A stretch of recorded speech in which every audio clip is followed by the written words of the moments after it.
हिंदी सिर्फ एक लैंग्वेज नहीं है। इसी हिंदी के अंदर एक दो नहीं 56 मदर टंग्स आती हैं और इन 56 मदर टंग्स को लैंग्वेज नहीं हिंदी का ही डायलेक्ट माना जाता है।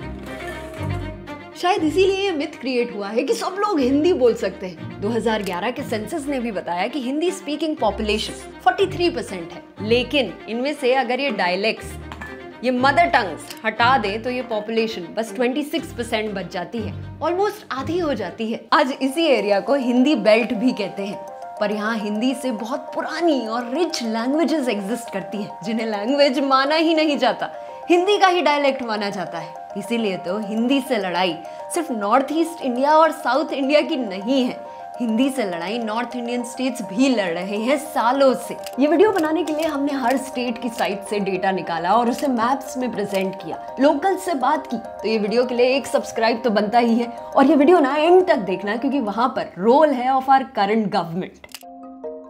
ये मैप दिखाता है the official language of Indian states. Hindi shared official language है 10 इंडियन स्टेट्स की। पहला स्टेट जिसने हिंदी को ऑफिशियल लैंग्वेज बनाया था ये बिहार, 1881 में ही कर दिया था। लेकिन इंटरेस्टिंग बात यह है कि उस समय 99% बिहारियों की मातृभाषा हिंदी नहीं थी। आज इन 4 स्टेट्स में ऑफिशियल लैंग्वेज तो हिंदी है, पर चारों में सबसे ज्यादा बोले जाने वाली लैंग्वेज हिंदी नहीं है। उत्तराखंड में तो टॉप 5 लैंग्वेजेस में हिंदी आती ही नहीं। राजस्थान में हिंदी बोलने वालों से ज्यादा राजस्थानी बोलने वाले हैं। झारखंड में खोटा, हिमाचल में पहाड़ी और कांगड़ी, पर फिर भी इन सब स्टेट्स की ऑफिशियल लैंग्वेज हिंदी ही है। वर्ल्ड की 1/3 लैंग्वेजेस इंडिया में है, 1600 से ज्यादा। उनमें से बस 22 ऑफिशियल लैंग्वेजेस हैं अकॉर्डिंग टू आवर कॉन्स्टिट्यूशन, जिसमें हिंदी भी है।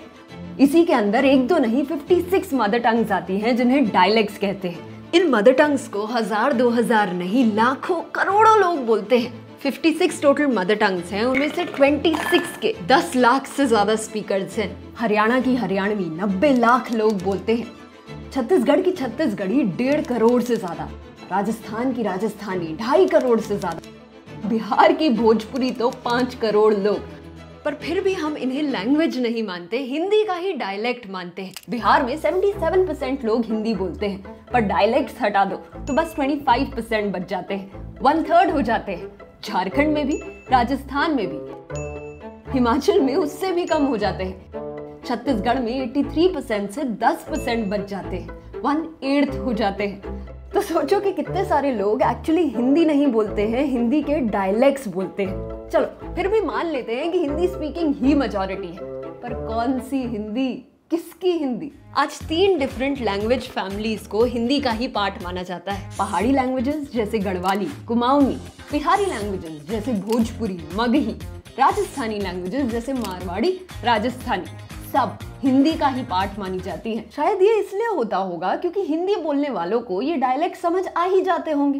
पर क्या आपको पता है कि आज हिंदी में स्नो के लिए बस एक वर्ड है, बर्फ, पर पहाड़ी लैंग्वेजेस में स्नो के लिए 130 से भी ज्यादा वर्ड्स हैं।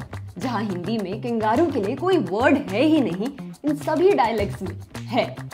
हिंदी में ना जेंडर का कॉन्सेप्ट हर चीज में, लेकिन मैथिली में जेंडर का कोई कॉन्सेप्ट ही नहीं है। अच्छा, राम आ गया, राम आए के, सीता आ गई, सीता आए के, पपीता आ गया, पपीता आए के, लौकी आ गई, सजमन आए के। इसीलिए तो हिंदी के डायलेक्ट्स के रूल्स और लिहाज बहुत अलग हैं हिंदी की लैंग्वेज से। इसीलिए मेरे को हिंदी तो आती है, पर फिर भी मैं हिंदी के कई डायलेक्ट्स समझ नहीं सकती। यही पॉइंट प्रूव करने के लिए I reached out to you. Hi, I need your help. अगर आप इनमें से कोई भी लैंग्वेज बोल सकते हो ना, तो you can be a part of my long video. प्रणाम काव्या दीदी, की हाल छे? नमस्ते जीत जी। राम राम सा खमा गणी। अब बिहार से रहुआ सबके प्रणाम। जय जोहार। अहाँ सबका प्रणाम, जय माँ भगवती। खमा गणी। Hello hello hello. काफी सारी लैंग्वेजेस बोलने वाले लोग हैं यहाँ पे तो, बट तुम्हारी लैंग्वेज को तो हिंदी का ही डायलेक्ट मानते हैं, लैंग्वेज मानते ही नहीं है। तो चलो बोल के दिखाओ कुछ अपनी लैंग्वेज में, देखते हैं कि एक हिंदी स्पीकर को समझ आता है या नहीं।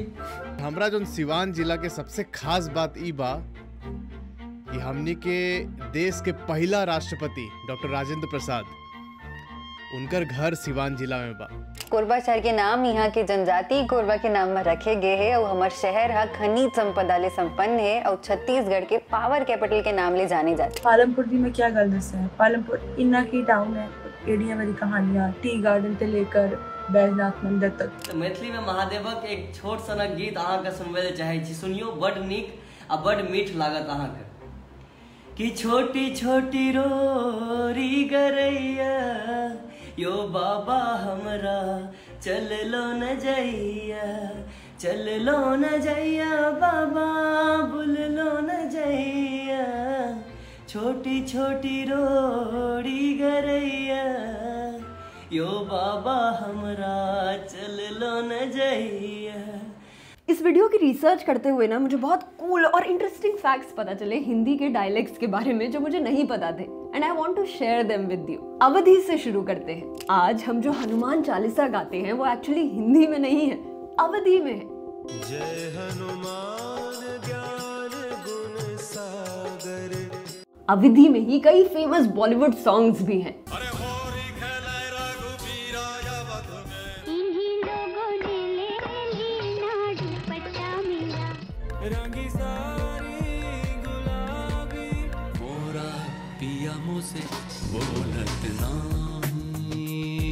अब चलते हैं छत्तीसगढ़ी पर। दिल्ली 6 का ये गाना ससुराल गेंदा फूल ओरिजिनली एक छत्तीसगढ़ी फोक सॉन्ग है।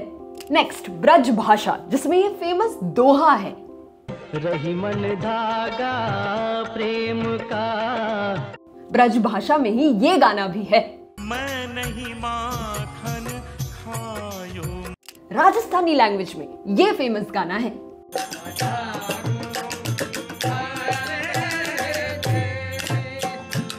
मतलब हम लोग ये डायलेक्ट्स रोज सुन तो रहे हैं, इन्हें कंज्यूम कर रहे हैं, इन पर थिरक रहे हैं, बट ये अज्यूम कर ले रहे हैं कि ये हिंदी ही है। इनफैक्ट नॉर्थ इंडिया में भाषाएं इतनी डाइवर्स हैं कि हिजड़ों की भी एक अलग लैंग्वेज है जिसे सिर्फ ट्रांसजेंडर कम्युनिटी, हिजड़ा कम्युनिटी ही समझ सकती है, और ये भाषा भी कोस कोस पर अपना रंग बदलती है। इसको हम लोग फारसी चांट कहते हैं, इसको कोठी फारसी भी कहा जाता है, कोठी फारसी भी कहा जाता है, हिजड़ा फारसी भी कहा जाता है। इसी नॉर्थ इंडिया में इंडियन साइन लैंग्वेज भी है, जिसके 7 से 8 वर्जन्स है, अमेरिकन साइन लैंग्वेज से बिल्कुल अलग। जैसे साइन लैंग्वेज में मंडे गुजरात में अलग है और दिल्ली में अलग। A, B, C, D। हमें ना स्कूल्स में हमेशा से बताया गया कि लैंग्वेज वो है जिसकी स्क्रिप्ट है और डायलेक्ट वो जिसकी स्क्रिप्ट नहीं है, बट ऐसा है ही नहीं। इंग्लिश तक की स्क्रिप्ट नहीं है, रोमन में लिखी जाती है। हमारी 22 ऑफिशियल लैंग्वेजेस में से 9 की अलग स्क्रिप्ट नहीं है, देवनागरी में ही लिखी जाती है। आज 2 डायलेक्ट्स, बिहार की मैथिली और भोजपुरी, लिखी जाती हैं देवनागरी में, पर पहले दोनों की अलग स्क्रिप्ट्स थी। आज हिमाचल की पहाड़ी भी लिखी जाती है इन देवनागरी, पर उसकी भी एक अलग स्क्रिप्ट थी, टाकरी। आज उसके कई सारे डॉक्यूमेंट्स हैं, टेम्पल्स में लिखी हुई है। ये इंसान टाकरी पढ़ सकते थे, बट आज ना वो बचे और ना ही ये स्क्रिप्ट बची। इन रिच पुरानी स्क्रिप्ट्स को बचाने के लिए ना कुछ किया गया ना किया जा रहा है।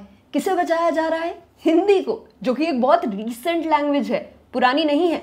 हिंदी थी ही नहीं जब सालों पहले कई लैंग्वेजेस ऑलरेडी आ चुकी थी, जैसे भोजपुरी, मगधी, कोरथा, नागपुरिया, अंगिका, बजिका। हिंदी तो बहुत बाद में आई इनके एक अलग ओरिजिन से, पर फिर भी इन लैंग्वेजेस को जो हिंदी से पुरानी है, अलग ओरिजिन वाली है, इन्हें हिंदी का ही डायलेक्ट बोलते हैं आज।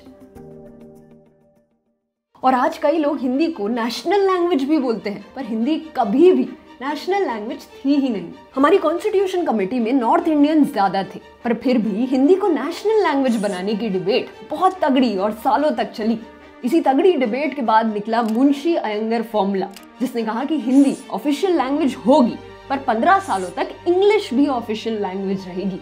15 सालों बाद इंग्लिश हट के सिर्फ हिंदी हमारी ऑफिशियल लैंग्वेज बनने वाली थी, पर आज ऐसा नहीं है, क्योंकि 15 सालों बाद जब लाल बहादुर शास्त्री प्राइम मिनिस्टर बने तो उन्होंने बोला कि वो कंसिडर करेंगे हिंदी में गवर्नमेंट एग्जामिनेशंस कराने का, पर इस आइडिया को बहुत हेट मिला, तो इसीलिए गवर्नमेंट ने फाइनली इंग्लिश और हिंदी दोनों को ऑफिशियल लैंग्वेज बनाया इंडेफिनिटली। इसीलिए आज इंग्लिश और हिंदी दोनों हमारी ऑफिशियल लैंग्वेजेस हैं। आज स्टेट्स भी अपनी अलग अलग ऑफिशियल लैंग्वेजेस चूज कर सकते हैं, पर फिर भी हमारी गवर्नमेंट कई बार हिंदी प्रमोट करती है, और कई बार प्रमोट ही नहीं, इम्पोज करती हुई भी दिखती है। 50 करोड़ रुपए इसलिए खर्च किए हैं ताकि नॉन हिंदी स्टेट्स में हिंदी टीचर्स बढ़े। आज भारत की पार्लियामेंट में 70% एजेंडा हिंदी में प्रेजेंट होता है। हमारे वाइस प्रेसिडेंट ने हिंदी को नेशनल लैंग्वेज बोला एक पब्लिक एड्रेस में, 2014 से हमारी जितनी भी सेंट्रल स्कीम्स आई है ना, उनमें मोस्ट का नाम हिंदी में है। केंद्रीय विद्यालय भारत का सबसे बड़ा गवर्नमेंट स्कूल चेन है, वहां भी हिंदी कंपलसरी करने का ट्राई हुआ है टिल क्लास 10th। जेएनयू जैसी सेंट्रल यूनिवर्सिटीज में सैलरी स्लिप्स इंग्लिश से हिंदी में निकलने लग गई हैं। कई सारे गांव शहरों को हिंदी नाम दिए गए हैं। आज एक नॉन इंग्लिश स्पीकर इंडिया की गवर्नमेंट साइट्स अपनी मदर टंग में एक्सेस नहीं कर सकता है, टैक्स नहीं भर सकता है ऑनलाइन, बैंक वेबसाइट नहीं खोल सकता है। पर फिर भी हिंदी पर खर्चा तो बहुत बढ़ता ही जा रहा है। 349 करोड़ खर्च किए 3 साल में। 2018 में बोला कि 400 करोड़ खर्च कर देंगे। कोई लॉजिक हुआ इस बात का? ये तो हिंदी से बेमतलब की दीवानगी हुई। आज हर साल ऑलरेडी हिंदी स्पीकर्स की परसेंटेज बढ़ रही है, तो क्या उस पर अभी भी खर्चा करते रहना जरूरी है? मैं ये नहीं कह रही कि हिंदी को प्रमोट करना गलत है, अच्छा है। इनफैक्ट हिंदी इंपॉर्टेंट है हमारी कंट्री के लिए। मैं खुद ये वीडियो हिंदी में बना रही हूँ, बट एक भाषा को दूसरे से ऊपर रख देना गलत है। जब तमिल तोड़ा, बडागा, कोटा को डोमिनेट करती है वो गलत है। जब कन्नड़ा तुल्लू, कोडावा को डोमिनेट करती है वो गलत है। जब बंगाली, एसमीज, उड़िया को डोमिनेट करती है वो गलत है। और जब हिंदी सारी लैंग्वेजेस को डोमिनेट करती है वो भी गलत है। एक ऐसा आइडिया क्रिएट करना कि सब सेम है, सब एक ही लैंग्वेज बोलते हैं, गलत है। क्योंकि इंडिया की खासियत ही तो उसकी डाइवर्सिटी है। इंडिया का लास्ट सेंसस हुआ था 13 साल पहले। लिंग्विस्टिक सर्वे तो इंडिपेंडेंस से भी पहले हुआ था। तो सोचो अब लैंग्वेजेस कितनी चेंज हो चुकी होंगी। इंडिया ऑलरेडी टॉप कंट्री है जहां सबसे ज्यादा लैंग्वेजेस खतरे में है। 11 ऑलरेडी एक्सटिंक्ट हो चुकी है, 197 होने वाली है। तो क्यों ना बस एक लैंग्वेज के गुणगान गाने के बजाय हम सबकी लैंग्वेजेस के बारे में जाने। ये 2 यूट्यूब चैनल्स इंडियन लैंग्वेजेस पर बहुत अच्छी वीडियोस बनाते हैं, तो प्लीज आप उनको जाके देखना। आज कोशिश करते हैं ना सबकी भाषाएं जानने का, अपनी भाषा सीखने का। और बताओ आपके स्टेट में कौन सी लैंग्वेजेस बोली जाती हैं? और अगर भाषाएं पसंद है तो subscribe to your mate KK create.